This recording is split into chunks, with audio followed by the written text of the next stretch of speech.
All right. Good morning, all you cool cats and kittens. It is 8:31, March 3rd, 2024. For you people watching in the future, it's not raining outside because this is the rainy day, sunny, whatever, rainy, sunny slash Sunday weekend, cold, going to be hot later comic book show. And this is not Mr. Fred Flintstone from Bedrock over here, the esteemed, but this is the esteemed Eric Breen who and Eric, I've said it before, you crack me up. Like there for a while there when I was watching more comic book videos, you were everywhere. You were the man That's book. You were the I'm trying to think of those who's on those like 70s game shows, Paul Lynde and all of them. Like they were on every game show ever made, Betty White and all that. And that's how I see you. You know what I mean? like I guess could be worse. It could be, you didn't say I was the Charles Nelson Riley. I wouldn't do that to you. I could go Rip Taylor, but nah, I don't know how we haven't talked about him, so I don't know. Yes. So Speaking of Paul Lynn, have you seen the Paul Lynn Halloween special? mhm. I swear I think I watched it when it came on when I was like in kindergarten because of Wow. Kiss being on it. Kiss was on it. That's Didn't they have some HR? Didn't they have Witchy Poo or it's what? Sid, yeah, they had Margaret Hamilton dressed up as her character from Wizard of Oz, and then the Witchy Poo from Sid and Marty Krofft. Yep, Had Florence Henderson, Betty White, Donnie and Marie, Billy Barty, yep, Tim Conway, Roz, Pinky Tuscadero, Kelly. You can tell yep, I watched it recently. It is the most glorious train wreck I've ever seen in my life. yeah, yeah. I'm telling you, I try to tell people when things come out in the 70s, you can see where marijuana lost out and cocaine became the drug of choice. Okay, I'm telling you. So, but I remember watching it because Kiss was on. I was a Kiss nut. The stepdad. Um, I knew Gene Simmonson's real name before I knew my stepdad's real name because he had it plastered. He had posters plastered of Kiss all over his bedroom and stuff. And he had a spinner rack that we got out from behind a Magimart that threw it out. So that was his room. So if Kiss was on TV, I was there. I painted my face off. I had 4 years planned out of which member of Kiss I was going to be, and I saved Gene Simmons to last, just to piss off the stepdad. You know, And unfortunately, they cut a verse off of the second. They Detroit Rock City, they let them play the whole thing. right on. Then Beth, they cut a verse, and then King of the Nighttime World, they just cut it in half. So Okay. Did the credits start rolling or something, or go to now commercial? I don't know if they were running short on time because they wanted to talk to him for a minute, and but yeah, I guess there was just too much entertainment to squeeze into 1 hour. That's See, I love that you're bringing this up because I have a playlist of old 70s specials and TV and cartoon shows that only played during Christmas. I will whip out, and I'm the only one in this house that'll watch them. So I'm going to be adding the Paul Lynde one to it because I remember it. But I didn't know who Witchy Poo was, And then as I got older, I mean, like, man, that lady, the actress, she milked it for like a decade, didn't she? After H&R Puff and stuff went off. yeah, that's I hear some of my fellow fossils, our fellow fossils, talk about Sid and Marty Krofft with reverence, and Yeah. I knew who they were, but that's about it. Because we were one family household or one TV family. So the cartoons sometimes lost out to whatever else was on because when there's five people in one TV, your rotation doesn't come up very often. I'm pretty sure the only time I really was interested in watching TV was Saturday mornings, even though, it was on all the time. Don't get me wrong. But like Saturday mornings was serious business. That was the mornings I could get up. Uh, and I would belly crawl down the hallway of the trailer to watch Johnny Quest and Battle of the Planets at 6 o'clock. And then I was hardcore. And when it came to Sid and Marty Krofft, man, I was there at the last like little bit where like I thought I was having fever dreams. I was so little, I kind of remember them, but the next year is when it really hit. But they had that Krofft Super Show, and I was like into Wild Boy, Bigfoot and Wild Boy, Electra Woman and Dinah Girl. I caught like the tail end of that stuff. And then I found, then when I could play with the channels and stuff, I found Land of the Lost. That was the serious one. Because you And can't. then syndication hit, and I would find all this other stuff. Sigmund and the Sea Monsters was and the Bugaloos. I think I have this still have those on DVD sets. But Land of the Lost, that's the one, man. I bootlegged that thing on VHS, found it. It was, yeah. It's funny that you mentioned Bigfoot and Wild Boy. Venkman posted something on X last night. It was a scene from that, and it just is. It was just why, and then you bring it up the next You morning. okay? Yep. Yep. I was serious about Bigfoot and Wild Boy. And then me being who I am, I've tried to bring it up like in fourth and fifth grade in the early '80s, and I'm getting looked at by these other kids like I'm just fucking nuts. Like what are you talking about? But they knew the Smurfs. That's what I had to put up with. I'm like, Yeah, I remember Land of the Lost. I have seen my share of those. And when I was working at a hotel in the '80s, a friend of mine who was slightly arrogant, but the two of us, whenever the house, we had our own cafeteria because the hotel was a pretty big place. And when the housekeepers came up to eat, they'd come up like 10 at a time. And my friend and I would start doing the slee stack thing as they were going. We'd be going and nobody ever figured it out, but we made ourselves laugh, and that was all that was important. See that when you did that, there's two things that would actually scare people right off the bat in elementary school for me, right? You could do the slee stack sound that you did, and somebody'd always be like, "Quit it, man, quit it." Didn't matter how tough they were, or you started like looking at them and going from Friday the 13th.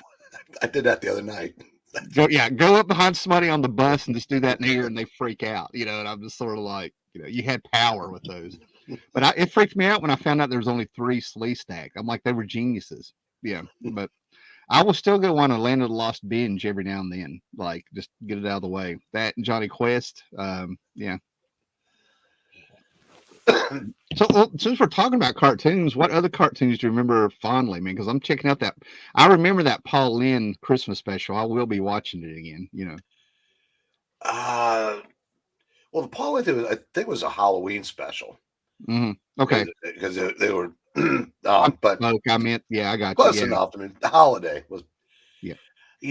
I didn't watch cartoons much. I mean, I know that Scooby Doo I think came out in the late '60s, which would have put me as a little kid, but yeah, I don't remember seeing a whole lot of the cartoon guys. If you ever want to get somebody on, if you can ever get Rod on here, he is a cartoon nut because he had his childhood played out normally, like 6, 7 years old. He's in front of the TV watching all these cartoons and he rattles them off. And then the other guy goes, "Yo, I remember that." And I go, "I have no idea what they're talking about." What's Rod's handle? Because I know a couple Rods. Dr. Silverage. Oh, yeah, okay, yeah. That was the first one that did pop in my head. Yeah. Yeah. Because he'll talk about like adamant and secret squirrel and all these things that were around for like a minute. And then the other ones, I do remember liking the Wacky Racers. Yeah. The Dick Dastardly, was it Polly Pureheart. Polly Pureheart. They had the first versions of Captain Caveman on there. There was 2 cavemen who were Captain Caveman, aesthetically racing around in a bedrock car. Yeah. I caught a lot of some of that stuff. I never told you the story about where I could have worked for Cartoon Network when they started, did I? No. You heard this? No.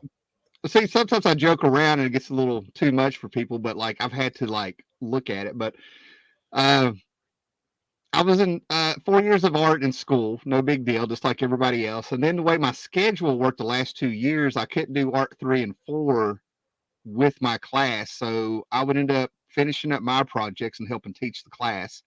So Miss Jackson, the teacher, what I did not know, had turned out she was keeping my projects and she was entering them somewhere. And I was getting blue ribbons and didn't know it.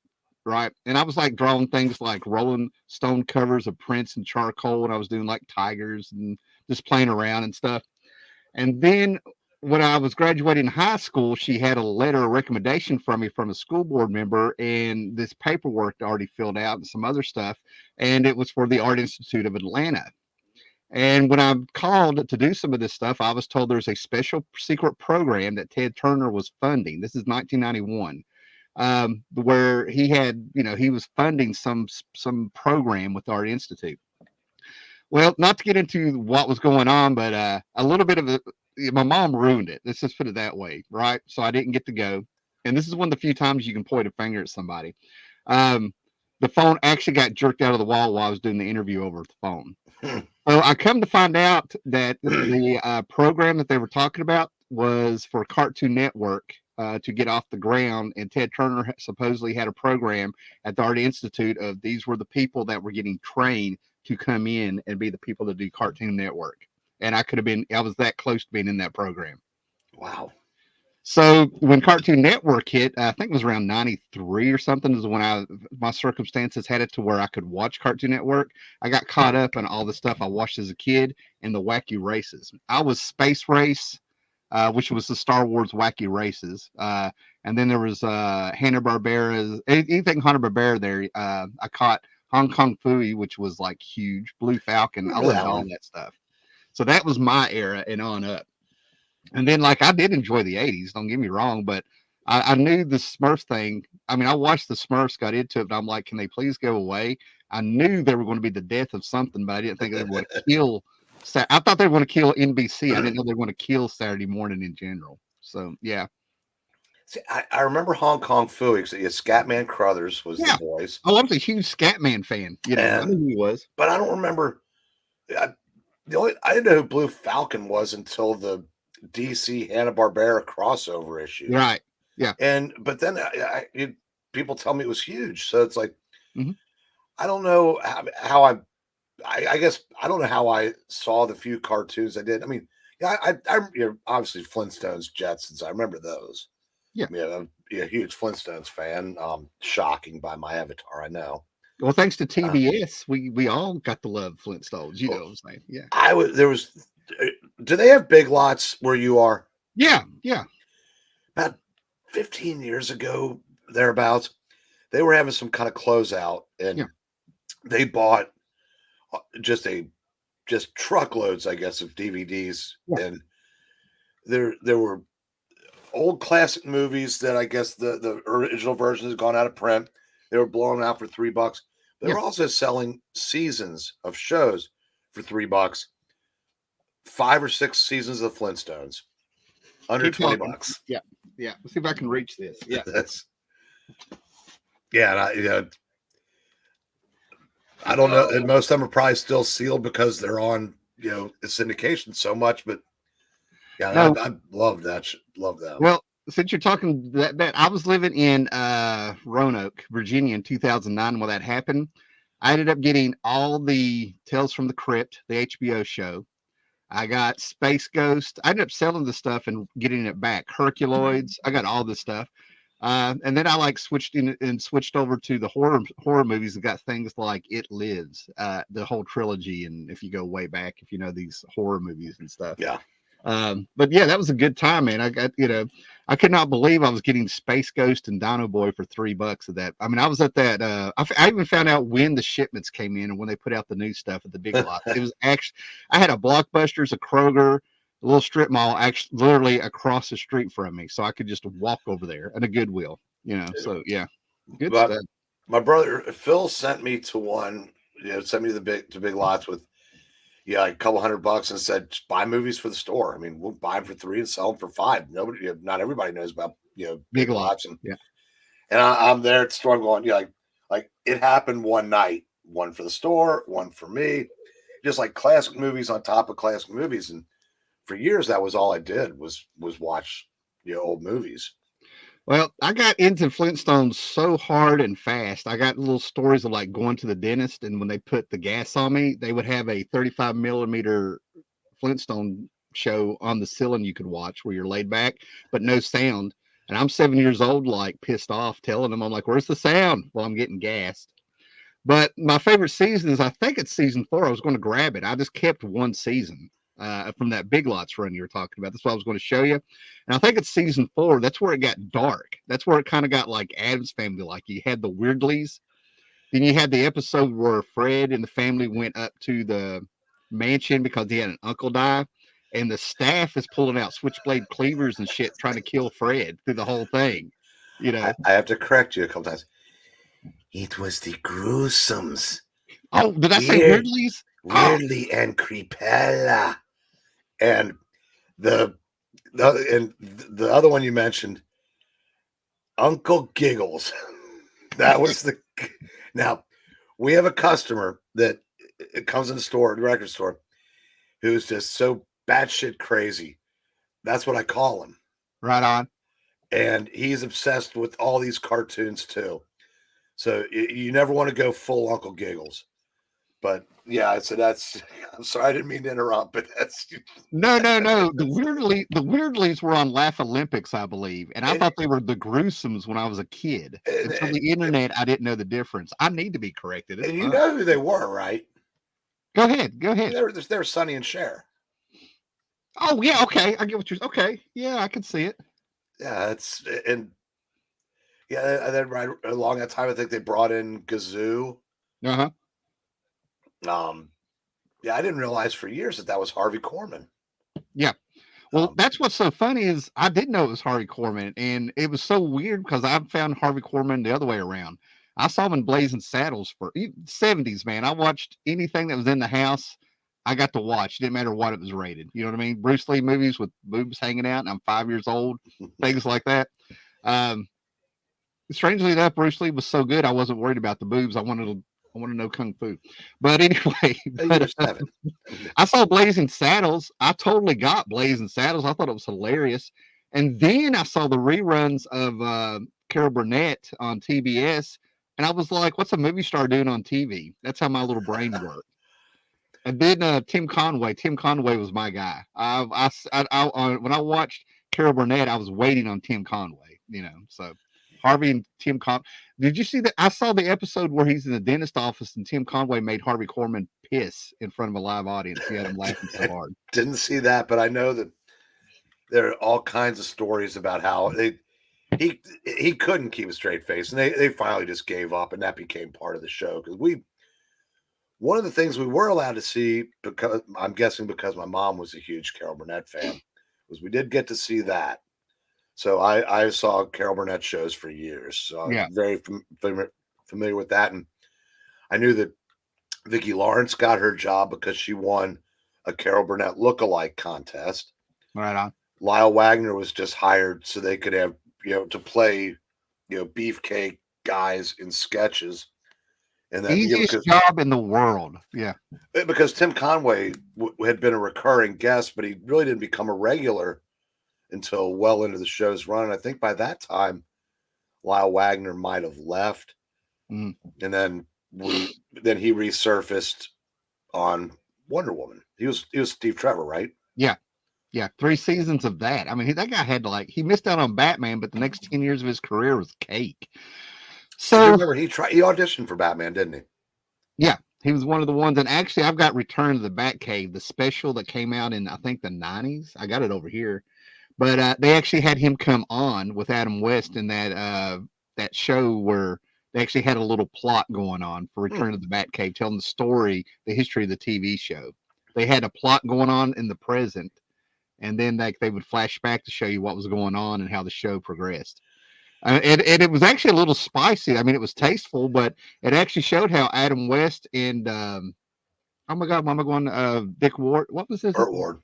Good God, Burt Ward. It showed them on the beach picking up women when people figured out they were Batman and Robin. So they were getting a little freaky back then. Yeah, I mean, I can't believe it. It showed it tastefully. Don't get me wrong. Do you when Adam West pops up in old TV shows, is it hard to watch? Because I see him, I go, it's hard not to go. That's Batman. Yes, Oh, and I yeah. know that's why he went through that phase, but I don't feel that way with William Shatner. I guess because he did so much more. But yeah, I don't see Captain Kirk when I see him pop up. But man, I see Batman. It's a little bit of both. Mostly with Adam West, the first thing is it's Batman. But when it comes to certain people, William Shatner, Adam West, I'm sure I can think of another 2 or 3 of them, but Paul Rubens, no matter what, it's I can't believe they're a character because it's them. You know what I mean? Like William Shatner hanging out on Twilight Zone. You know what I mean? That's not whatever his character's name on the show or whatever they're on. It doesn't take. That's them. You know what I mean? That's part of their charm. You know what I mean? Like if you're going to bring William Shatner on or Adam West on, you know what everybody's going to think. It's Batman. It's Captain Kirk. You know, so I think you fall right in line. You know what I mean? That's what I think. I mean, it's always part of the joke too. They made him mayor on Family Guy or something, didn't they? You know, the mayor on one of those. Yeah, I get that. That's another thing. Yeah, I didn't start watching cartoons when I got older either. So that's cool. I mean, I don't think I've ever seen a Family Guy. I did watch Simpsons for a few years, but probably haven't seen one in 20. Well, to get a little bit more adult since we've gone this way and stuff, man, one of the first videos I made on here years ago trying to figure out what I'm doing here, and I think I messed up because I think I called them adult cartoons, so you know where people's minds went. It should still be up anyway, but it was like Wizards, Heavy Metal, Ralph Bakshi stuff. Did you watch any of that stuff? I saw the original. Yeah, I saw the original Heavy Metal movie, but that's about it. Yeah. Yeah, that was the stuff I was always hungry for. I want a little bit more of that kind of stuff, you know. So, you know, even as a kid. So I still listen to Let It Ride and Heavy Metal. Sammy Hagar and who was the guy that wrote Let It Ride? I still listen to the soundtrack. I've got a 45 of Devo working on the Chain Gang and stuff like that, you know. So yeah, I got into that. So I'll tell you what, let's do comments. And would you like to jump into your, like I said, we'll go anywhere you want to go, man, you know. But you want to jump into a little Avengers talk? I mean, yeah, if you want, I said I'm having fun doing this. I mean, whatever you want to do. Yeah, I'm good. Yeah. Let's see who's here. We got the Sumerian. A lot of these guys I follow more on Instagram. I do not watch that much YouTube. We got the Sumerian. Good morning. John C. Always dependable John C. Space Ghost at an early age. Good stuff, man. Tommy T. Dog Lindell, good morning. Did I say that right? Lindell, excuse me. Friar Tuck is here. Good morning to you, sir. John C. Everybody saying good morning. Okay, I watched the older cartoons of anime, like Speed Racer, G-Force on Cartoon Network. Was there manga books of them? Alex, yeah, there was, when it comes to Battle of the Planets, Space Ninja, Gatchaman, G-Force, whatever decade you got to watch them on. Yeah, there were some Gold Key books, I think is what they were. The Gold Key books, maybe 10 of them. I think I got 3 of them or something, 3 or 4 of those. But then in I can't remember if it was the 90s or 2000s, Alex Ross came on and through Wildstorm, and he did a 12-issue series. And then we had like a couple of one-shots for like Jason and Mark, and then they crossed over with the Thundercats. But in the 70s, they were the Gold Key books that you got in the 3-packs. That's why they're so hard to find and get. I think they were pretty good. They were what they were. And I talk about Battle of the Planets so much because it was the first cartoon I ever saw that was serialized, as in they had to play them in order. You were not going to see a rerun. You had to follow it. All right. Saturday mornings were a holy time for us children. The new generation will never know. There are actually YouTube channels where they are putting together packages for 3 to 4 hours for Saturday mornings. And they edit them the best they can. You get the entire episodes, and they will put in the bumpers from the channels, and they will put in original classic commercials in there too. All right, that's little Jimmy Fireball. Good morning. And we have the great Gore Vidal, who will be coming back to the show soon. Good morning, Gore. How are you doing?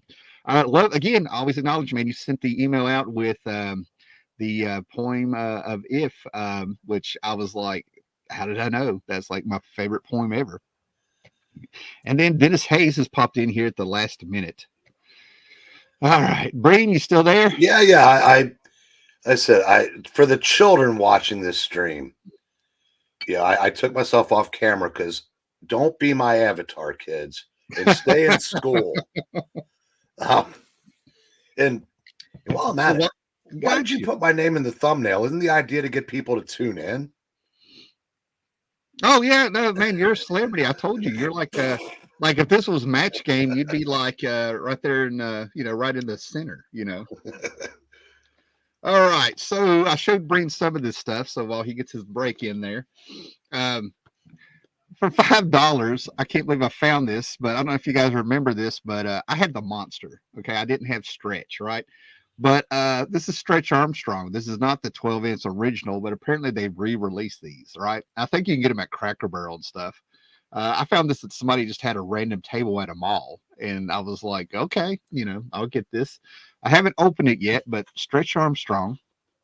And the kid I bought this off of said that he had, he apparently I don't know how he got a box of these, but he said he and his buddy got two of them out, and they were tying them to trucks and stuff to see how much they were quartering them with their trucks, more or less, to see how far they would stretch.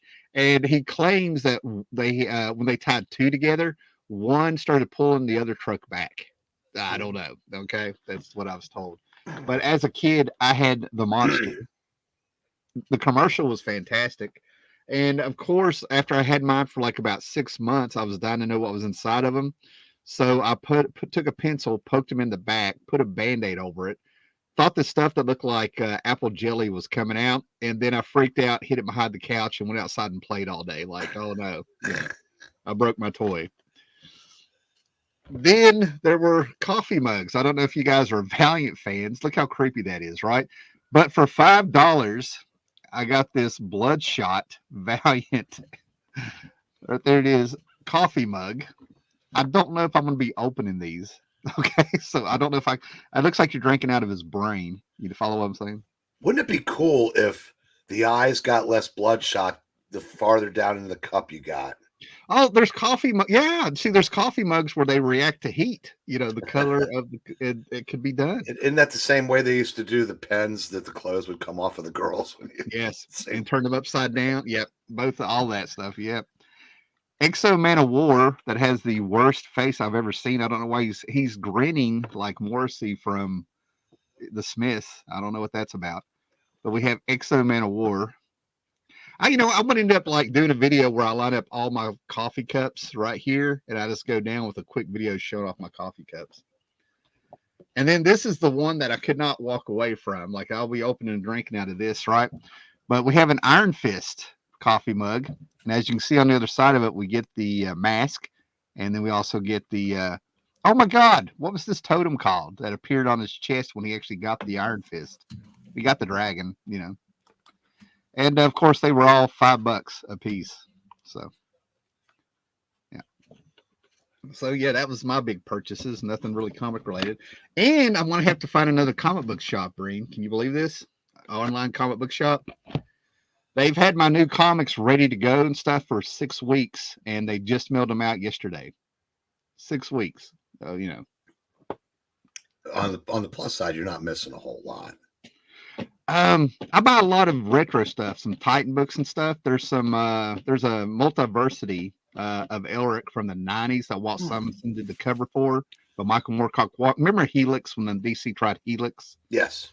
Yeah, it's from Helix. Michael Moorcock did this multiversity story of Elric, and the Titans putting out these library editions of Elric stuff that are fantastic. So part one finally came out. I ordered them over a year ago. They came out and they've had my books so long ready to ship to me that they haven't done. The second one comes out next week. And I'm like, come on, guys, this is getting ridiculous. So if I don't want to use my comic shop because their catalog online is horrible to get through, at least in my experience. So I don't know if you know anybody online to order from. I guess it depends on what you're looking for because I've never had problems with. I should take that back. The only problem I've ever had with my comic shop is occasionally I'll order something and it'll be missing pages. Yeah, I think I'm ordering like a 2.5 and I'll get it back, and it's like I said, like I ordered one and it was missing like the first 10 pages. Nice. But then on the other hand, I've gotten because I think they've got graders there, and some of them are better than others. Some of them are just really strict where I'll order a 4 and it'll be like a 7 or an 8. So I guess if I get that, I guess I can't be too upset with the occasional. And they're real good about refunding them, but I've never had problems, ordering from them. But then again, I guess it depends on what you're looking for. Right on. Yeah. Yeah. I just want. I don't get that many books, so it accumulates to. I might get an order in every 6 or 7 months. The place I order from, you get them 35% off for pre-ordering. When it accumulates to $85 worth of stuff, I'll get a shipment in. I've got a EC paperback trade coming in from Dark Horse. You know that translated to $13 versus 20 or whatever it was for what I paid. That's what I mean. I get the retro stuff, facsimile editions, and then every now and then there might be something new I get. Like I feel like I wasted my money on this Kingdom Come story, the Batman Superman book so far. You know, I'm like, oh man, you know.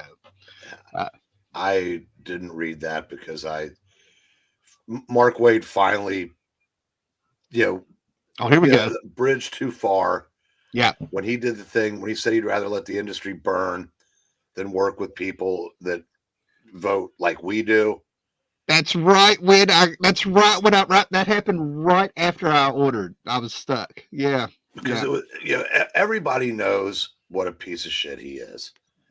And when he came back to DC, and for anybody wondering why he came back to DC and isn't doing creator owned stuff, he's burned so many bridges that even though he's got a great track record, I mean, I loved, was it Irredeemable and Uncorruptible? Those were really good.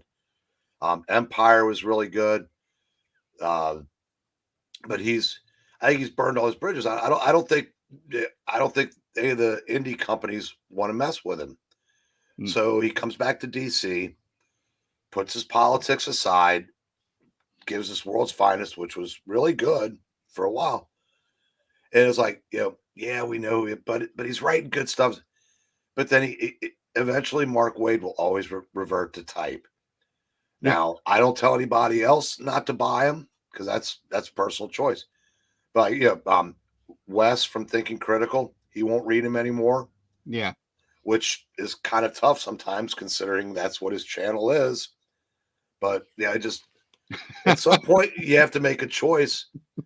With you can vote with your wallet, and yeah, so I won't read because I know he's gonna. Like, they're giving him Justice League. Oh, See, it's weird for me to talk about Wade a little bit because before all this crap happened, started, and we're talking all the way. What was it? Oh God, wait a minute. I know the Diversity in Comics when they had the court thing yeah. where he cost him a publishing deal with Antarctic or whatever he did.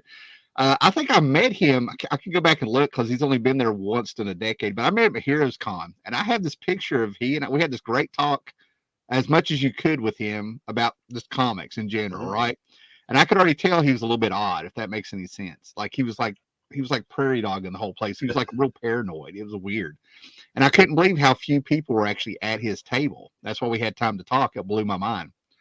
So we talked a little bit about Flash and some other stuff, and then it got off comics. And I've got this picture where he and I are just chummy side by side, smiling. You know, and when he walked off, I was like, well, that was kind of weird. You know, he just seemed like an odd guy, but I was like, he's got something on his mind. Then all that crap he got into happened and stuff, and it kind of, I was sitting there like, oh my God, that makes sense. There was a few little things he said here and there that made sense. You know, like I thought he was just talking out of nowhere with a lot, you know, pulling stuff out of left field.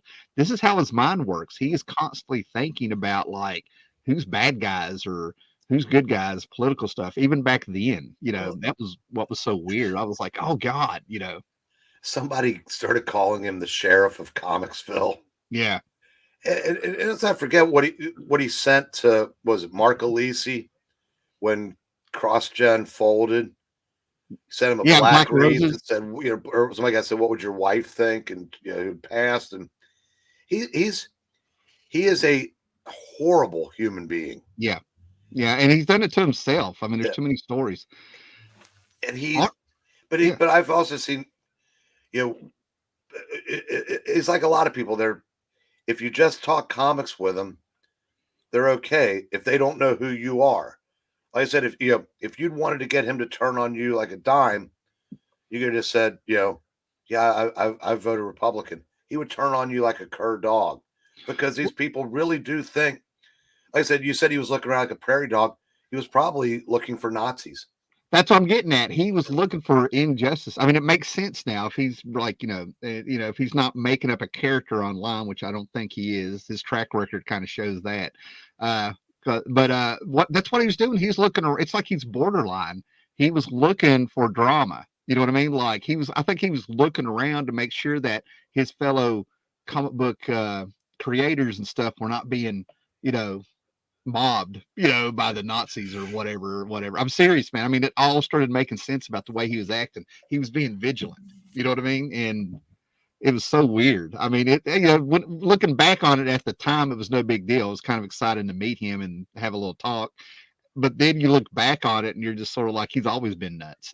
Like I Yeah, mean, and this is like a giggle where like I'm a little uncomfortable talking about it. So, because like as I'm talking to you, I'm remembering a little thing he said here and there. I mean, I'm really milking about a 15-minute conversation with him after everything that's happened. I'm starting to remember little things he was doing and saying and stuff. it's a shame because I mean, 2016 broke a lot of brains in the Yeah, industry, and it said it's something I've always wondered is that they're always out there talking about how there's so many racists and bigoted and misogynist fans out there. Well, the industry has always overwhelmingly leaned left.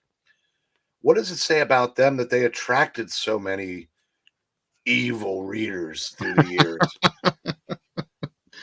well, here's the thing. Well, let me back up a little bit about Wade. I'm gonna tell you where he actually started losing me to begin with, but we're talking fan wise, buying his stuff wise. That's why I never got into any of his indie stuff and stuff, right? First, he came out in Superman Birthright, right? And I read Superman Birthright and I thought it was like a piece of shit. I'm like, what is this, right? Then he came out with now, and if people don't know these books, that's fine, man. But like, and then he did his version. What was it? The three boot. He did his version of the Legion of Superheroes. And when I read that, I knew his politics. When you read that, there were so many problems with what he was doing. If you go back and read how he set up his Legion of Superheroes, that this leftist, extreme leftist SJW, pre SJW, pre whatever it's called now, woken stuff is in there, but it was kind of balanced. The whole idea is that a bunch of kids, the Legion of Superheroes, the government didn't want them around. So they're sitting around in their clubhouse and they let all these other kids come around and they constantly surround the clubhouse so the government doesn't attack them. They're putting innocent people's lives uh, you know, at danger to protect themselves, but they're supposed to be the heroes. He started writing things that were unheroic and letting his politics in. Little did I know that 11 years later, this would be the standard of what they're wanting. You know what I mean? Like, I was like, this book is not going to do well.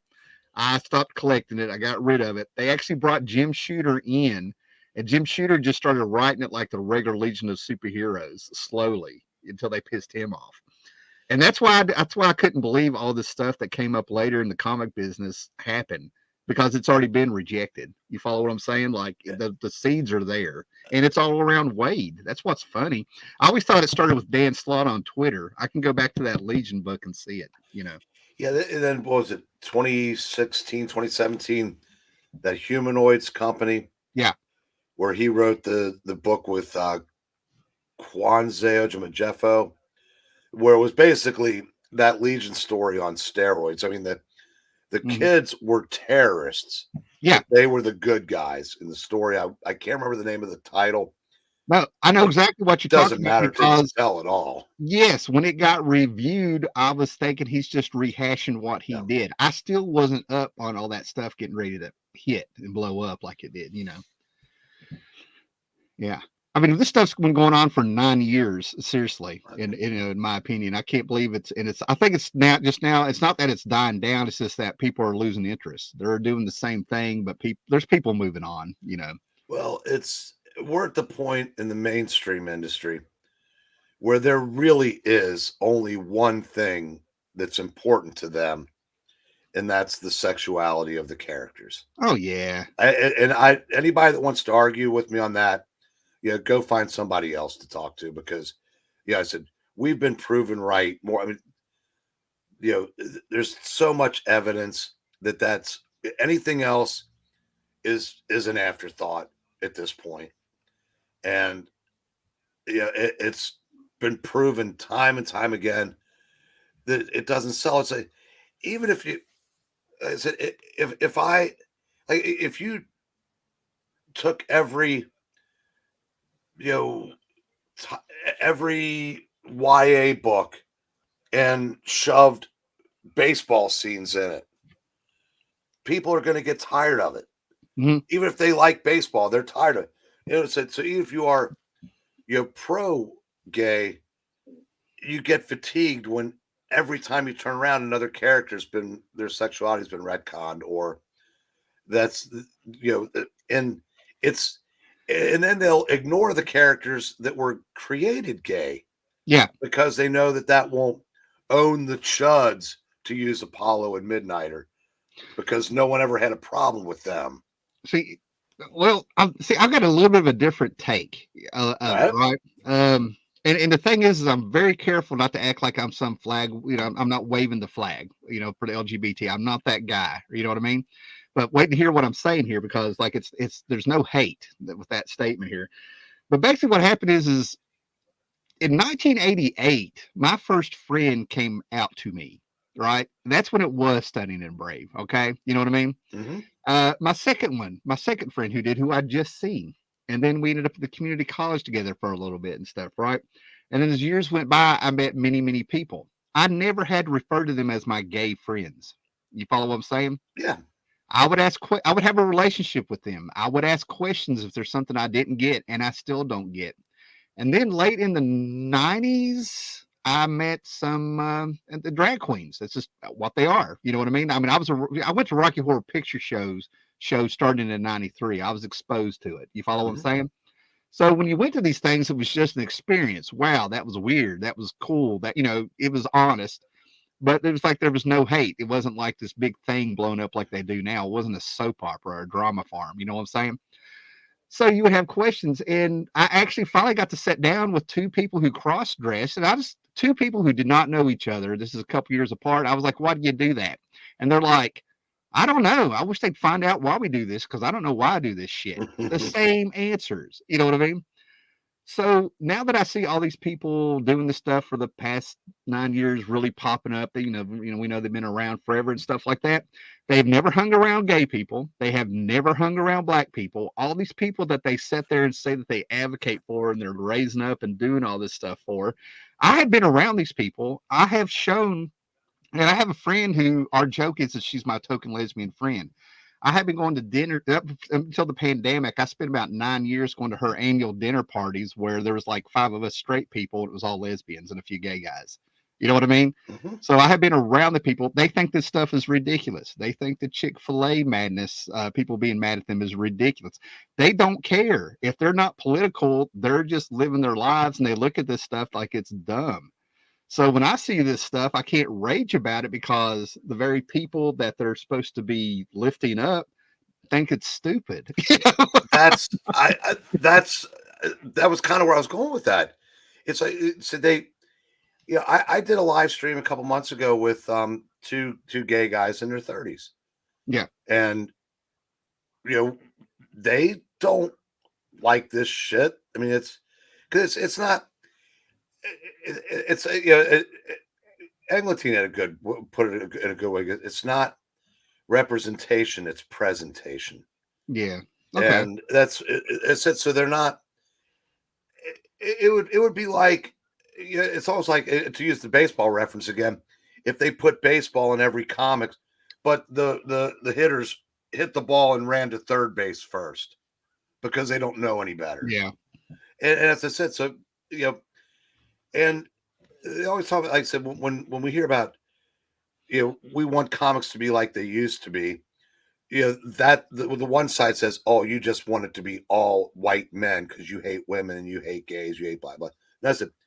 No, we like comics when they had supporting casts and subplots, and good guys versus bad guys, not Antifa versus the cops type of Yeah. stuff. It's like, so it's like the industry it's just become almost like four color activism. Well, And yeah. See, That's there's activism and then there's like real life, in my opinion. I don't yeah. consider activism real life. I think it's ridiculous. I have never liked activists. I'm a social worker. I have run into activists for over 30 years. But do you want to pay 4 or 5, $6 a piece to be lectured to? I Right. don't. Let me tell you something. You have not been around, and this is the one thing I can say as a straight person. You have not been enmeshed into the gay culture until you're sitting there listening to your lesbian couple friends bitch about having to go to Charlotte during a pride parade because they're going to get stuck in traffic. Do we have to do it this weekend? They're having the pride parade. I heard it. I heard it. They wanted to dodge the pride parade because of the traffic. They were like, "Do we have to do it this weekend?" And that's when you're hearing the real shit. Well, yeah, because just like anything else, the vast, overwhelming majority of people in anything that becomes a cause celeb just want to be left alone. Right, I guess, yeah, that's what I mean. And Yeah, see, they're people to me. They're not yeah, gay people. If that they're makes they're, any they're sense. not props. They're not Yeah, someone to use so you can feel better about yourself. yeah, That speaks to just about every group on on the grievance tree. yeah. But Now, now I'll tell you what. I'm gonna go ahead and move on from this because I just realized we are two straight guys talking about like what gay people like and don't like. We don't know. I could just talk about the people I know. Does that make sense? I don't right, want to be but sitting by here the and just same token, I don't believe in you have to be that person to talk about. You don't have to be that to talk yeah, about it because otherwise, because that's what's happening in fiction is if you weren't if you're not black, you can't write blacks. If you're not gay, right. you can't write gays. If you can write, you can write. So that's the thing. I said that's what's killing fiction is this identity politics. Just you Okay. know, box we put everybody in. Now we may not be as accurate as a Swiss watch, but it doesn't mean that we don't have some idea what we're talking about. Because again, like I said, life experience, shared interactions, those matter. Well, here's the thing. To me, when it comes to that, that's a whole other topic there. Look at any interview with Samuel L. Jackson talking about Quentin Tarantino for him putting the N word in there, right about the what he did in Django Unchained and stuff like Mhm. that. Sam Jackson will sit there and point out that even though he's saying these words and should he be writing these words and the N word and all this stuff like that, he's like, if you really watch those movies and get out of that mindset, you'll see that Sam Jackson's characters are usually the most wise in them or the smartest, and not in a way it's to make up to balance out what he's got him saying. His characters, if you've seen Pulp Fiction and Django Unchained, where those are two polar opposite characters. I mean, we're talking chaotic good versus you know chaotic evil. If you watch those, he still knows what's going on. He's got like the biggest idea of how the world works and stuff with those two characters and stuff.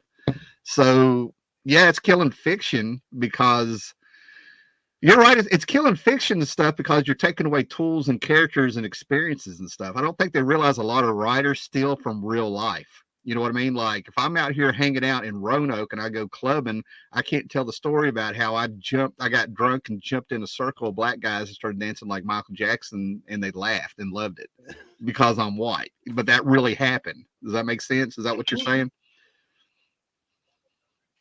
Yeah, um, God, was it a couple years ago where this woman wrote a story about it was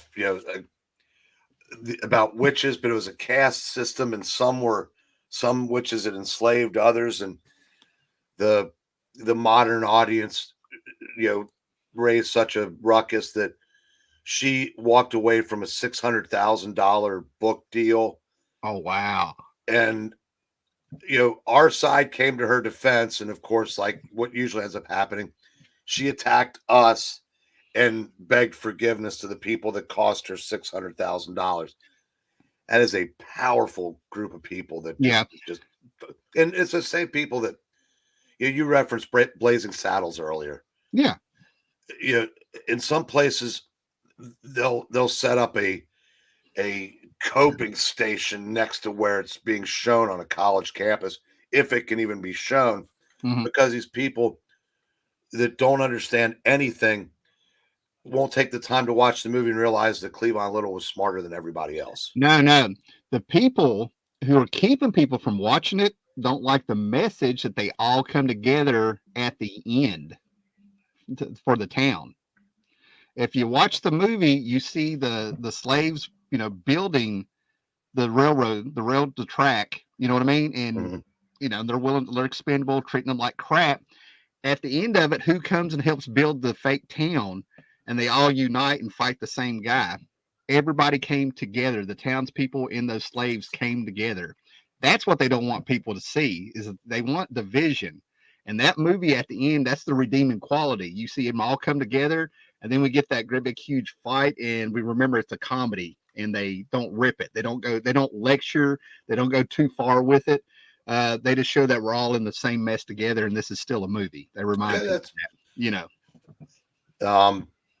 There's something that popped in my head and then it popped right back. Oh, sorry, man. No, no, no. I said that. Oh, you had nothing to do with that. It'll come back in a second.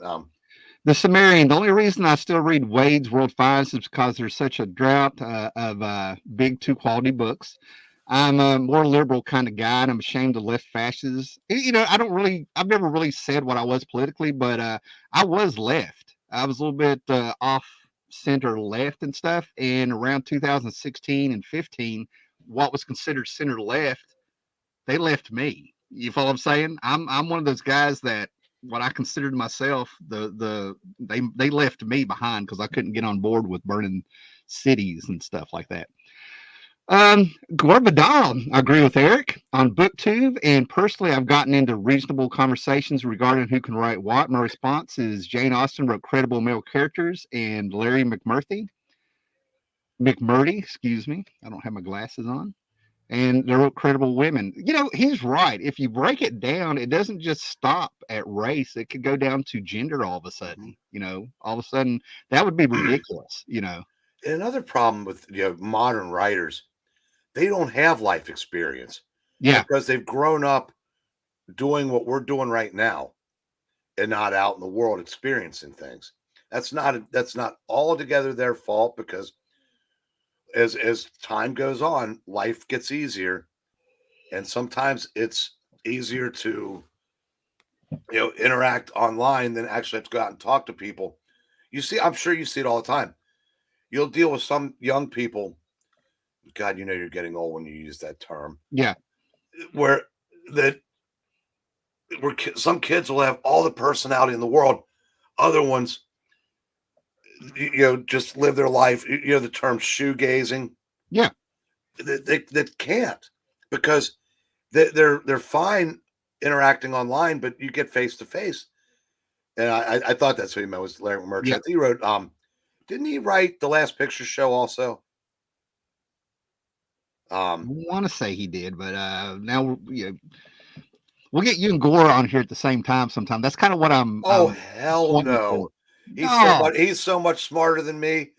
I would I would no, run like no. a to use a wrestling term. I would run like a scalded dog. No, I'm building worlds here, man. I'm letting people meet everybody, and then it's gonna be like one of those cool crossovers where like everybody's in the same room, and then you keep it sparse. You know what I mean? Like we don't, you make it an event when everybody comes together. You'll be all right. No.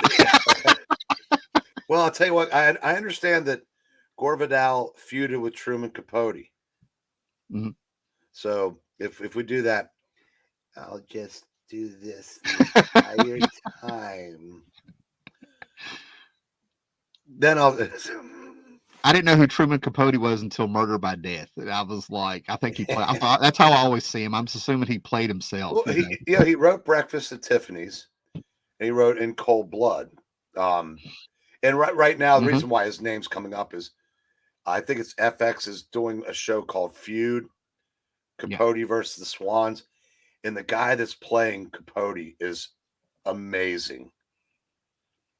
And it's he's got the mannerisms and the voice down frighteningly yeah. well, and it's a really good show. Last Picture Show and The Horseman Pass were his first books. He was all over this. Truman Capote was a nut. There was a reason why the actual Gore Vidal kept suing him.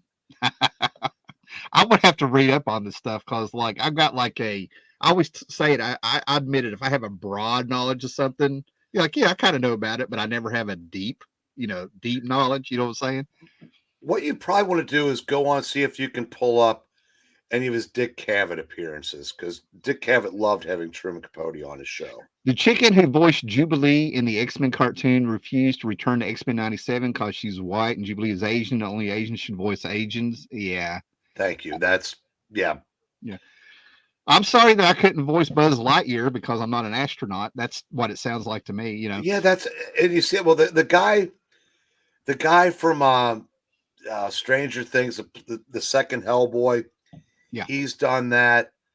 It's ridiculous. yeah. It's and it only goes both way. It only goes one way. I mean, you know, everybody else can do everything, but straight white guys are just Well, when it comes to this X Men '97, I've been keeping my mouth shut, right? Because I don't want to have "I told you so" moment. But it's so predictable. Number one, it's Disney. There are people excited about it. I love when they announce these things, and if you're online, like I'll get the algorithm going on my Facebook or something if I pop on there, and all of a sudden everybody, it's like if there was this many people watching X-Men back then, they never would have like canceled it. You know what I mean? Everybody's an expert. But I'm sitting here like it's Disney. You're going to have a bait and switch with your X-Men '97 revival, and then everybody's going to be pissed off. It's Doctor Who all over again. It's The Last Jedi all over again. It's He-Man all over again. I'm just sitting here like, do you people not learn? I'm going to say by the second or third episode, people are going to be pissed. You know. Capote was known for appearing on talk shows and slandering other people, which made him end up in court. I knew that. What was that movie about him riding in cold blood? I saw that movie. God, Philip Seymour Hoffman, I think, played him in it. Yeah, Philip Seymour Hoffman. I think it was called Capote. Or yeah, I think it was. Yeah, Eric Breen, expert. All right, Breen. see what I did there. You ready to switch to some Avengers talk? Because I want to have you back on to where like we do this again. You know what I mean? Like where you took us today, I'm ready to go there, but I gotta get off here by 10 or I'd keep going till noon with you. Well, I said I gotta go babysit the denizens of Latonia, Kentucky. So at least just trust in knowing that your day is going to get better. Mine isn't. Yeah. So happy birthday. Oh, thanks, man. I'll be thinking of you. If I'm able to like get a beer today, I might be happy. I'm not a big drinker anymore. I drank from the time I drank from the time I was like 13 to about 43, with about a 7-year gap in there. I'm sure you know my story is I quit drinking in 1992 because I don't remember 90 or 91. I mean, I'm not laughing because I think it's funny. No, I'm like, I know what you're talking about. No, laugh, clown, laugh. It is funny. My dad got remarried. My brother and my sister got married, and I had a relationship that should have ended in marriage. All end in those 2 years. I don't know the timeline to this day. Yeah, I have to look up to see in what order my dad, brother, and sister got married. I'm in Kentucky, so I got to clarify. Not to each other. Well, my thing is that I would binge drink on the weekends and stuff, right? I mean, how I never became alcoholic really blows my mind, and I'm not joking. I've talked about this with my wife. She's known me since about 2005 or six. What decade or so before we even started dating or anything like that. So she saw some of it, and it was always a good time, nothing kind of social here and there. But it went on for so long, and there was a few benders. Don't get me wrong. There is a month of 1991 in the summer I don't remember. I just know I became sober in the parking lot of Food City, going, "Where am I?" And I was an hour away from my hometown.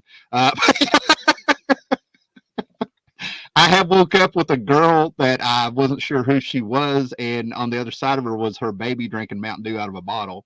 And then I woke up in Ohio one time by a lake in the back of my buddy's station wagon. Didn't remember, but yeah, there were some good times. But around 44, I started looking around, and one of the girls I went out to dinner with ended up popping up in a newspaper. She was one of, I can't remember if it was 6 or 9 women. They put them all on the front page. They were busted for prostitution. Two of my buddies, well, two people I hung out with went to jail, and I'm like, I might really want to be, and I'm making YouTube videos at the time. I'm sitting here like I might want to start looking around when, what I'm doing. And if you watch my videos, you'll see me getting buff. I quit drinking and started going to the gym. Yeah, we have a lot to talk about at some point. So your favorite story there is the Korvac saga, right? That is correct. So go, man. Tell us a little about it, how you found it, whatever you want to share. Okay, it started in Avengers 167, which would have been the tail end of 77, cover date, I think January 78. Now, I started reading and collecting seriously about a little less than 2 years prior to that. And I thought Marvel was doing a lot of great stuff at the time. DC was doing some fun stuff at the time. Yes. But and Jim Shooter, who I think is, everybody knows that he was writing the Legion at 13. I don't think he gets enough credit for being a pretty damn good comic book writer in general. Right. And he was basically tearing the team apart's not the right way to put it, but he was introducing conflict within the members of the team. Tony and Steve's relationship was getting a little bit more frayed with each issue. Wanda was getting tired of Thor only showing up, because he didn't know at the time. No one knew why Thor kept popping in, because we hadn't found out that it was the Collector, plucking him from various points in history to help preserve them, because he knew what was coming. And it just, by the time they got to the Korvac saga, they bring in the Guardians. The same time they bring in, I don't know how you pronounce it, Gyrich, however you pronounce it. Pete. Yeah. Oh, Pete. Yeah. And,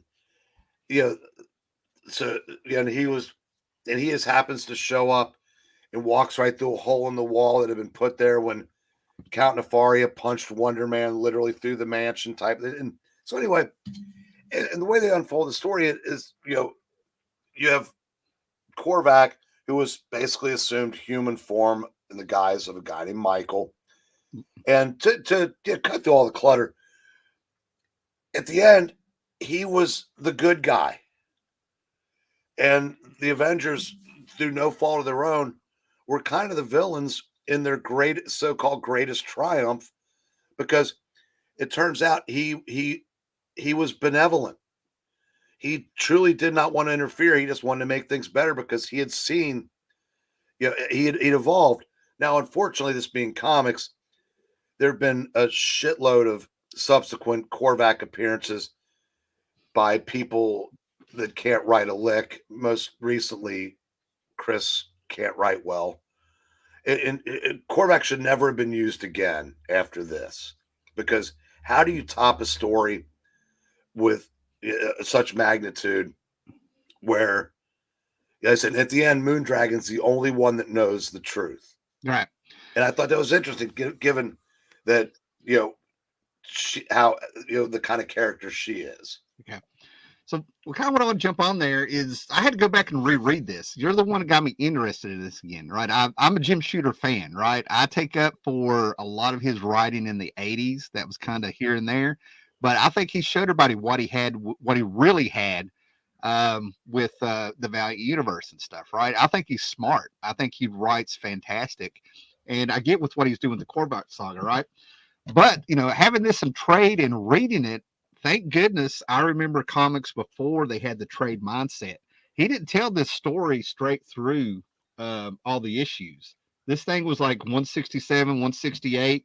You had missed an issue or two, and then it went through 170, 177. Then an annual came out, and the story wasn't told straight through. There was other stuff going on, and then you would kind of see Korvac, Michael, living in the suburbs, talking and watching things going on.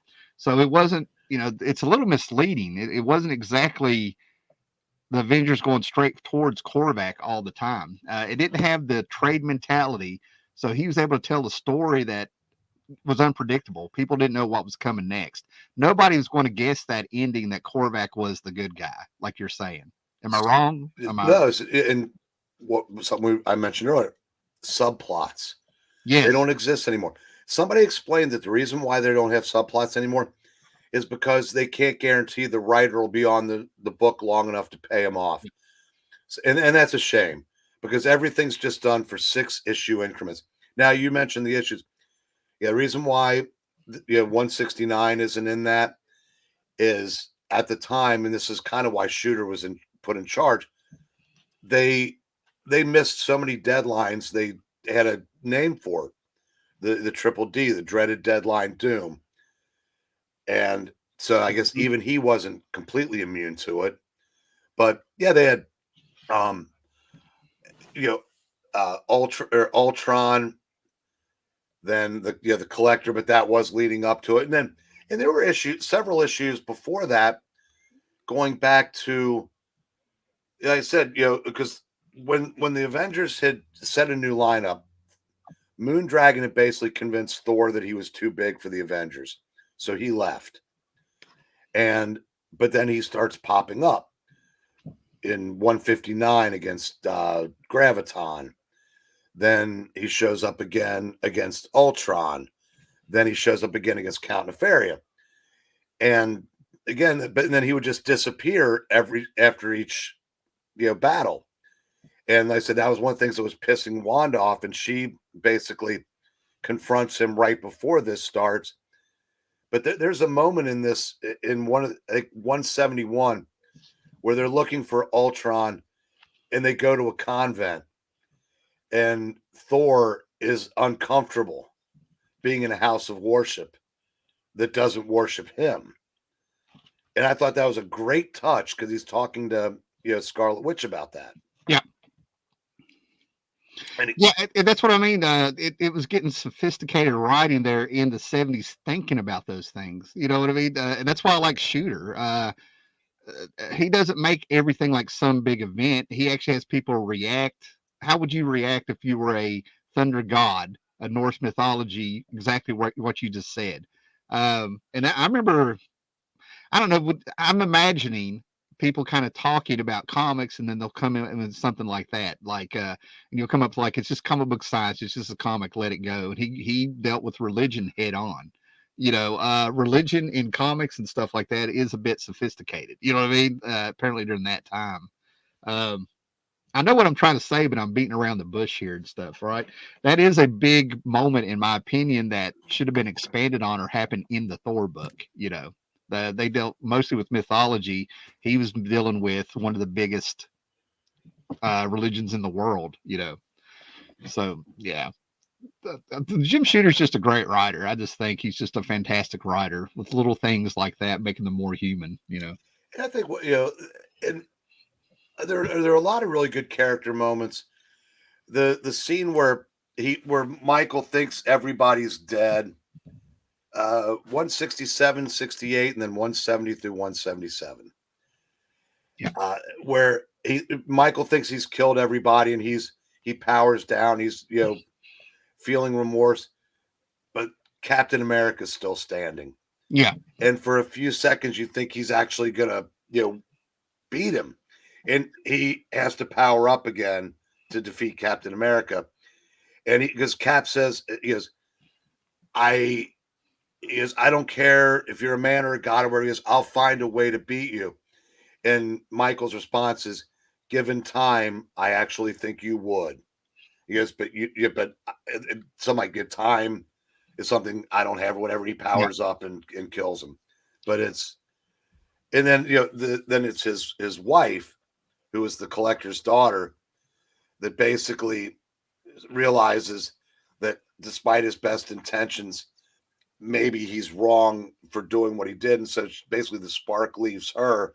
But before she dies, she uses her essence to bring the rest of the Avengers back to life just enough to where they can be saved. And then, so basically, Michael lets himself, die. Right. Now, something objectively I want to say about the stories. When I read it straight through the first time, I didn't get it. It didn't feel like a cohesive story. It wasn't. It didn't have the trade in mind. You follow what I'm saying? Mhm. A lot of little things happen. So I read some other things. Finally got time to like really read again and stuff. And the second time I went through it, I read it like a monthly book. I would read a chapter, stop, maybe come back the next night or a night or two later, and I read each one as a comic book as itself, and it was much better for me that way. So anybody that's wanting to pick it up and stuff like that, I try to tell people when you read, it's like reading Crisis on Infinite Earths. You need to read that like it's a monthly book. It's not one cohesive big story. I mean, do you kind of agree with that? Or you've read I it get from what that? you're saying. Yeah. Yeah, yeah. Because when I read it the first time, I was like, all the Michael stuff was great. If I just skipped through the book, and just read the quarterback stuff and the little here and there. But like I said, when I read one chapter, came back, read again, I got it. It was so much better that way for me. The only thing that, I mean, I said it is my favorite story. Now, I'm not gonna say it's better than the Dark Phoenix saga, but it is to me because when I started in comics, the X-Men were an afterthought. They were a bi-monthly book that had just relaunched, and they were characters that were brand new. But the Avengers, there were characters that had their own titles that I'd been reading for over a year already. So Right I on. knew these characters. So that's why I've always been more of an Avengers guy than an X-Men guy. But I understand if you're of a certain age, you're going to be an X-Men guy. But um, and there's another train of thought just left the station. Jeez, That's all right. Welcome to my world. This happens to me yeah. every time I'm on YouTube. um, damn, it's kind of yeah. Say something. I don't wait for No, it to that's cool. comment back in. Well, I tell you what. When you kind of not to get off track. If we got time, I kind of want to talk about my favorite Avengers story as well. But Oh, yeah, okay. My only regret is that George Perez couldn't finish the series. Now I understand Dave Wenzel is popular among fantasy because I know he did a lot of fantasy art, but it just to me it was George Perez, man. I mean, that was tough. yeah, and this is when he was kind of starting to get noticed. He was getting much better at. I think this is after Yeah. Marv Wolfman pissed him off and said you can't do perspective, and he was like, "Oh yeah," you know.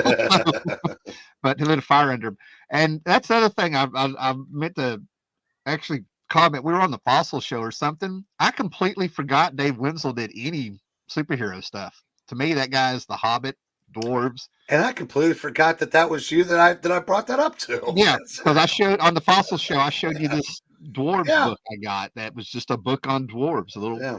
graphic, square bound little graphic novel on dwarves. And when you said that, it was just like a flood of stuff hit me in my head, memory wise. I was like, oh my God, I completely, just didn't do it.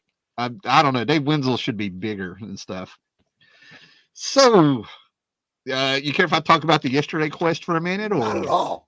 if you got more you want to talk about? I'm good, man. I've always I've said it a million times. The stepdad and the uncle had the comics in the house and stuff, and I was actually reading like the Silver Age stuff, the Avengers and stuff, like around issue 30, where Roy Thomas had like a Serpent Society or a cult or something. Hmm. And I remember liking Giant Man. Was it Giant Man or was he Goliath? But I always dug the uh, yellow V in the blue costume Goliath of by Hank that Pym. time. Goliath. Yeah. Yeah.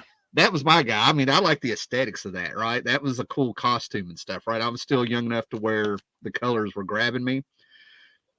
So then all of a sudden the modern books, would come in the house where the stepdad would go there and everything like that. And good God, the Yesterday Quest, and thank God for YouTube, because like I've been saying this for the entire time I've been on YouTube. I think the Yesterday Quest is probably my favorite Avengers story. And ironically, it's really just about Quicksilver and Scarlet Witch and Magneto and the High Evolutionary. It's all the other Avengers are just kind of catching up through the whole story, having terrible things happen to them. So somewhere in here, I've got the stepdad's originals. I've been picking this up in dollar boxes for years when I could find it.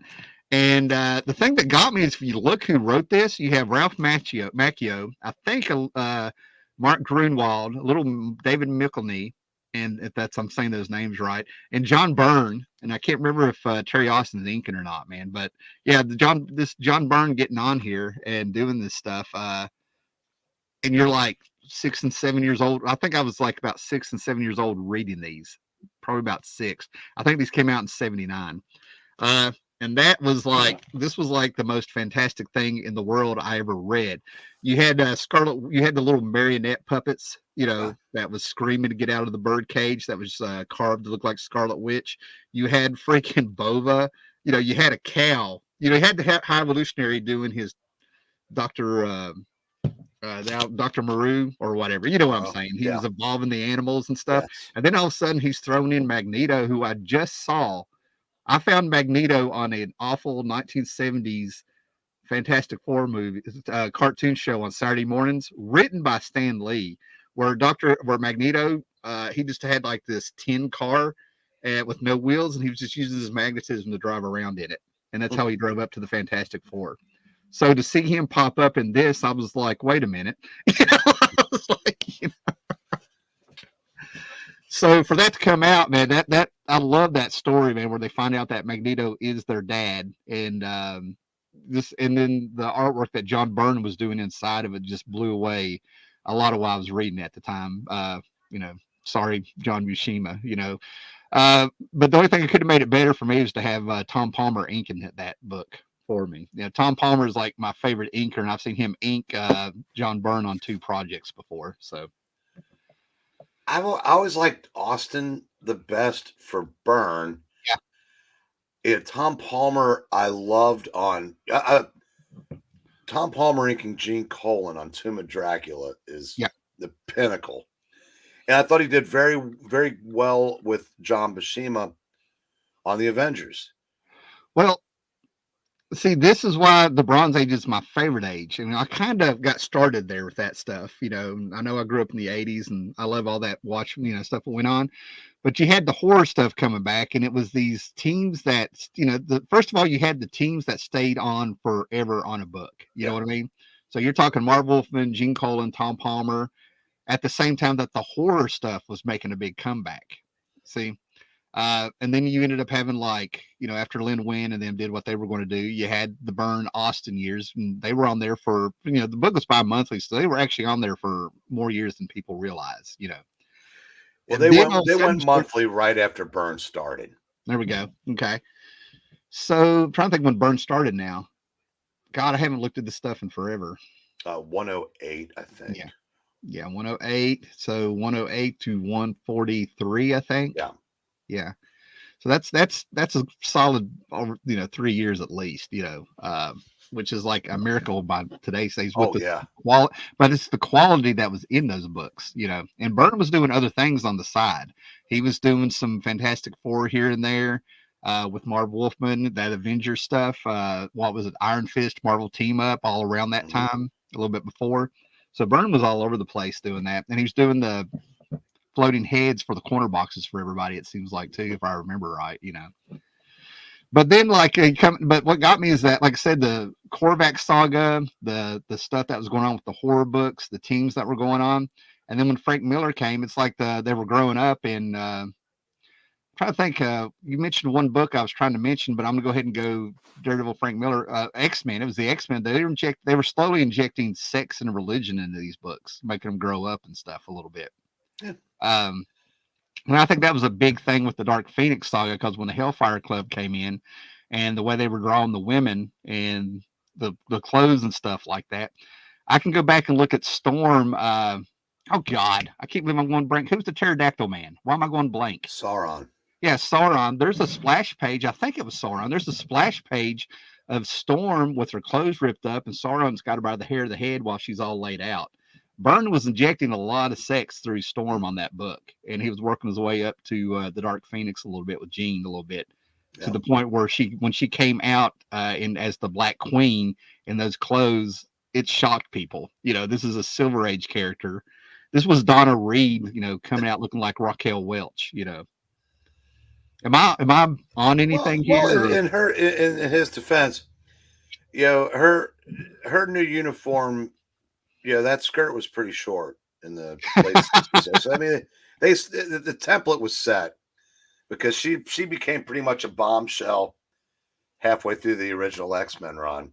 Yeah, And especially when Neil Adams was drawing her. yeah. I'm surprised they didn't go full Anne Margaret at some point with her. So man. Oh my goodness.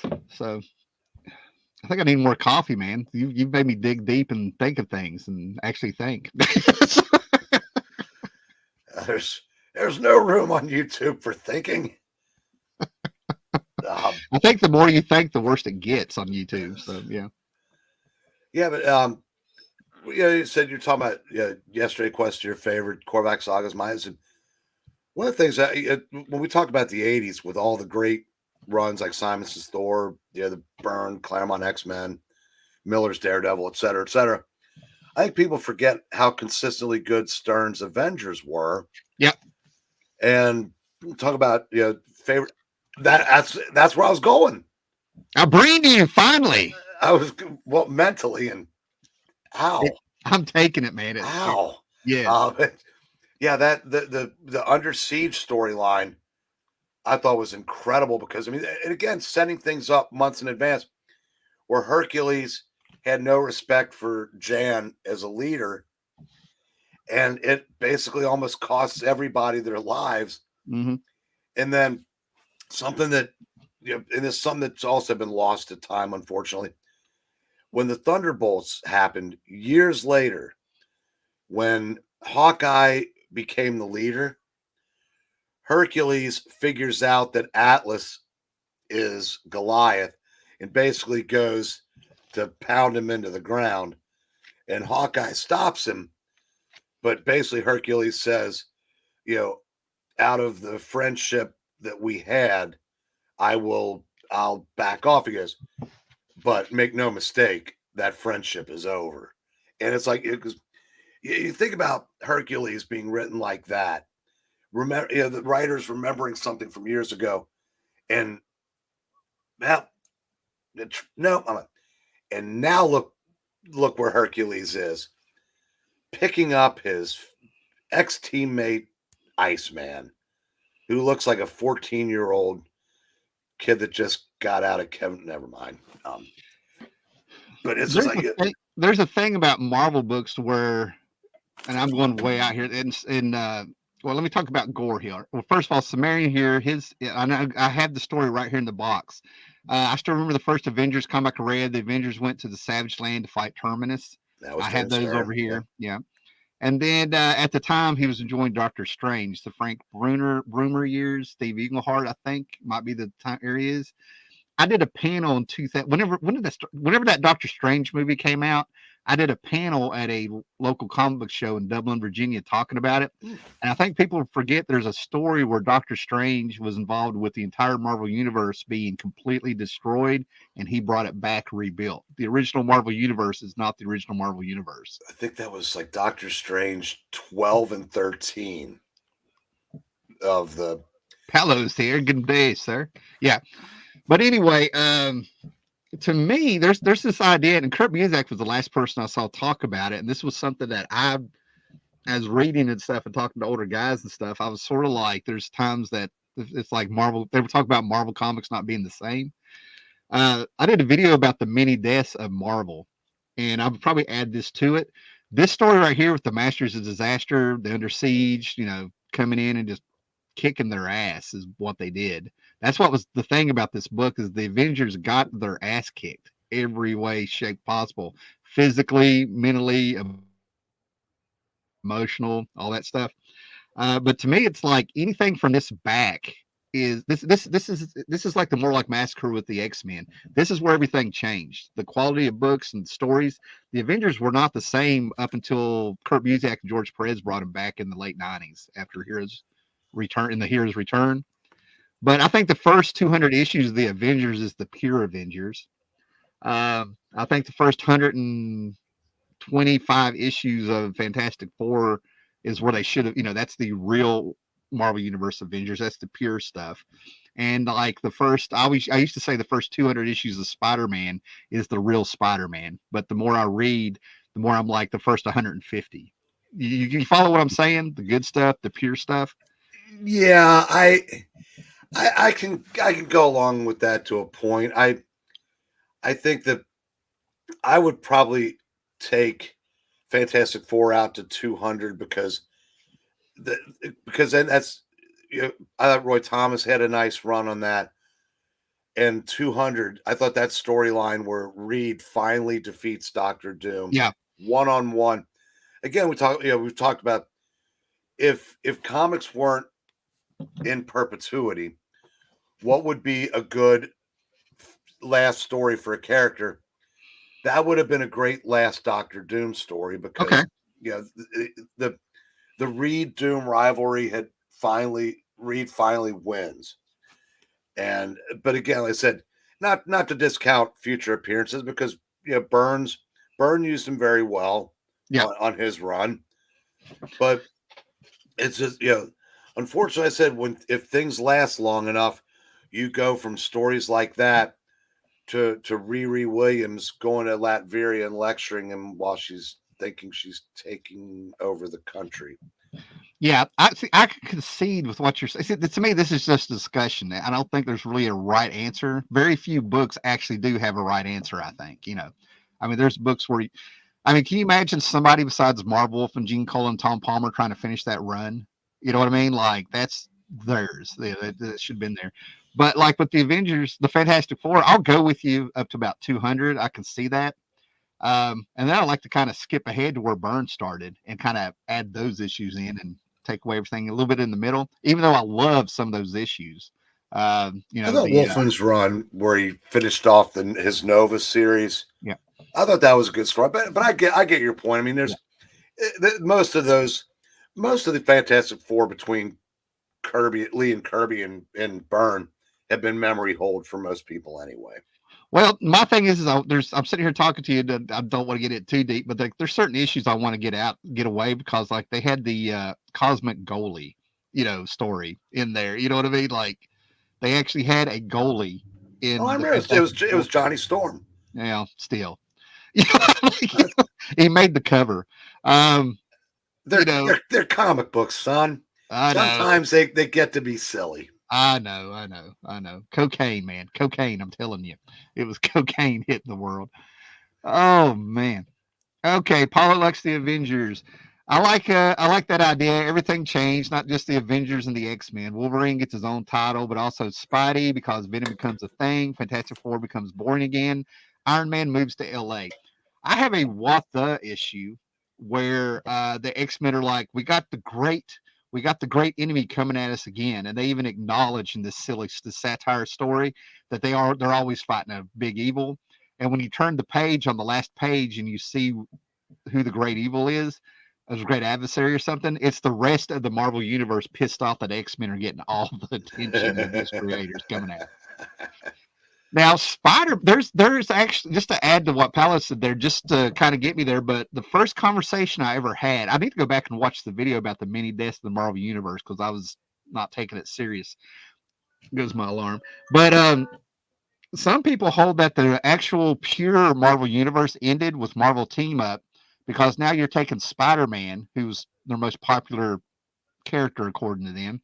All of a sudden you're doing a team up book every month. So if they have all this tight continuity and stuff, isn't it kind of silly that in the real world outside our window you would meet a hero every month for a book?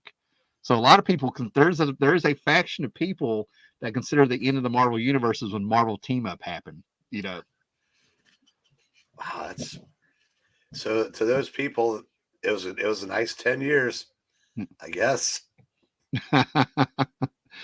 Oh, Hulk and Vegas is nice enough, but then we get now. Paolo let me know that he couldn't come on because of they do lunch all day with the time difference and stuff. So I'm glad he's popped up. Hulk and Vegas is nice enough, but then we get merged Hulk, and it changes the way we think about Banner.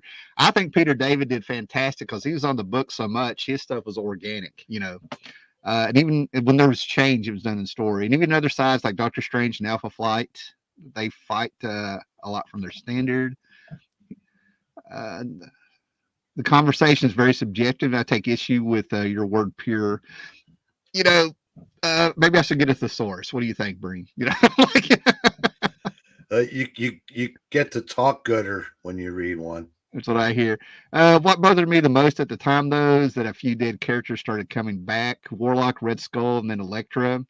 The characters turned exclusively into brands. You know, I didn't come on here to like plug an older video I did. It just kind of popped in my head.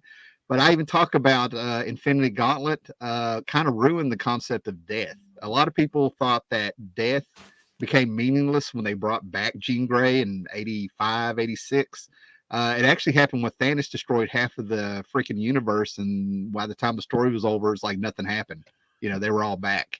To me, death in comics hasn't meant anything.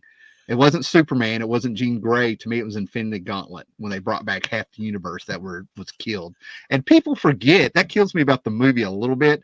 People forget that Thanos didn't do it for reasons of like I want to save the resources, like he was some big cosmic environmentalist. He did it because he was trying to. It was like taking flowers to death.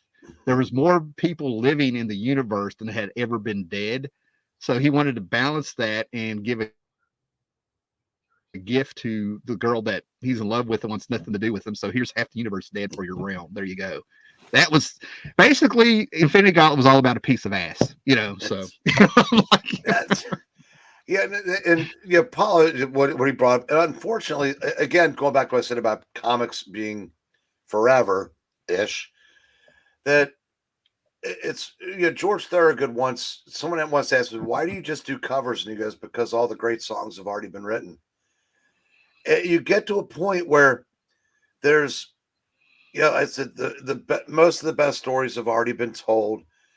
You know, there's only so many times you can use a character where it kind of does lose its wow factor, and especially when it's the people writing those characters aren't nearly as skilled as the people that were writing, say, 20 years ago. Even though some of them might be better writers, but they don't have.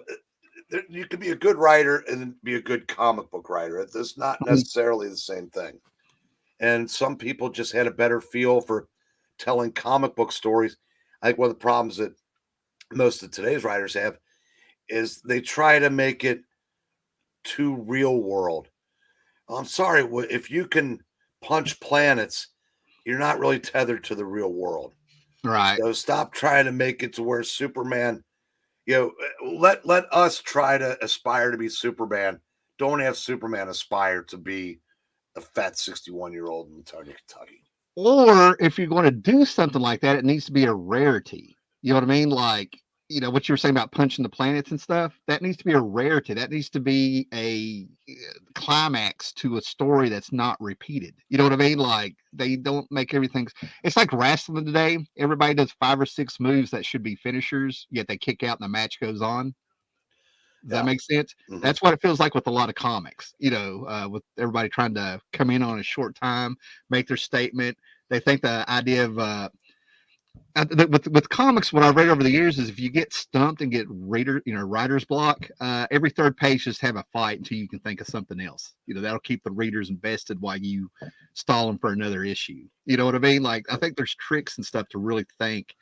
And then I've always imagined, you know, imagine you write this whole story and you think you've got this whole idea and this is what you presented, and then you get a call like, hey man, we got a crossover going on, you're going to have to stop what you're doing and fit this in. So I'd say there's a lot more it used to be there was a lot more messing up stories than what we were probably seeing, if that makes any sense. This is horrible, man. We're cooking now. I'm having a great time and I've got to go. I was going to say real quick, yes, Jared, you are correct. But we're on a time. Yeah, we're on a time crunch. Hell, it took us an hour to even get to Marvel and DC, so we don't have time to slurp the indies as they deserve to be. But maybe for another time. But then, if Mike Grell were on issue 426 of Sable, the tank would probably be a little close to empty there too. There's only so much you can do. Nice. Okay. All right, so everybody's popped in here in the last hour. I unfortunately have plans. Unfortunately, I'm glad I had plans, but I hate that we started cooking like this. This went fantastic, man. We picked right up. So I hope you want to do this again at some time. Um, Yeah, I'll tell you what. Listen, I know I'm babysitting the store again next Sunday. As far as I know, I'm not 2 weeks from today. So if you want to reconvene then when neither one of us has to be somewhere else, I said I'd be happy to. 17th, March 17th. As of right now, it sounds good to me. So, and next time, I don't think I'll have the time constraint. Going out somewhere. Usually Sundays are laid back, and if I go to work, I usually wait till noon. I think that the only thing that, depending on how they fall, 17th will be that's selection Sunday. Mhm. And there's usually like 3 games, but they don't start till afternoon. So we've got the morning. Yeah, I like. Yeah, it's no problem. We have the morning, and check the wife's schedule. See, I have a thing. My wife and I like to hang out. And that seems to shock some people. You know what I mean? So with her schedule and stuff like that, I'm also available through the week and the evenings every now and then. So you just give me a yell there, Breen. If you want to do anything before that, I'll just go ahead and keep that tentatively in my mind. And like I said, we'll talk about anything you want. Next time we can like really cook and take our time there. So Yeah, I enjoyed myself if you haven't noticed. So I did. I did too. This was fun. yeah, awesome, man. All right, well, everybody, check out Breen, and Breen, I wish you had some kind of app for just the Breen, because like name all the channels you show up on if you wish. I don't want to put you on the spot. It's not nowadays. We have the Four Color Fossils on Graphic Man's channel on Wednesday.